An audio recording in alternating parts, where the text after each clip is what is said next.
Alright guys, we are going to try to complete the square for this one also. And I actually don't know what the answers are for this one yet, so let's figure it out. We are going to distribute and simplify here. Get 2w squared minus 20w. Okay, and I do see that everything is divisible by 2. And when you're completing the square, you want to make sure that your quadratic term doesn't have a coefficient for it other than 1. That's my microwave beeping at me. Okay, so what we're going to do is we're going to divide everything by 2 to reduce it all. We're going to get 30 equals w squared minus 10w. Okay, and I do have my two terms over here, my quadratic term and my linear term, and then my regular constant terms on the opposite side of the equal sign. Right now, even if I were to move this over here, I wouldn't be able to factor it, and I would not be able to turn it into a perfect square. So make sure that your quadratic term and your linear term are on one side and your constant terms on the other. And we need to figure out, okay, what can we add to this and what can we add to the opposite side, because we got to keep it balanced.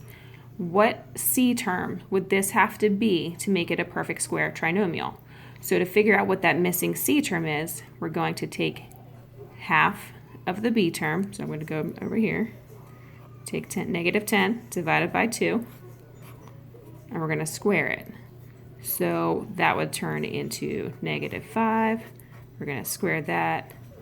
We're going to get 25. So we're actually going to add 25 to the right side and 25 to the left side to keep it balanced.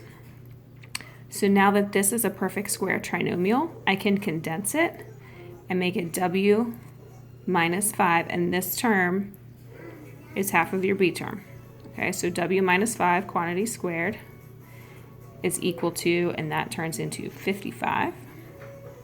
So now I want to solve for w, and I can't get to that until I eliminate the squared sign so I can get rid of the parentheses. So we're going to square root each side. I'm going to get positive and negative 55 right here. There's my coffee that is still waiting for me in the microwave.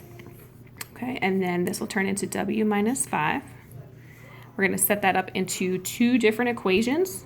So I'm going to have w minus 5. Oh, I'm sorry, I forgot my square root sign here. Somebody would have caught me with that in class. So w minus 5 is equal to the positive square root of 55 and the negative square root of 55. So here's our two equations. W minus 5 equals positive square root of 55, and w minus 5 equals the negative square root of 55, which can't be simplified at all, so we're just going to keep that the way that it is.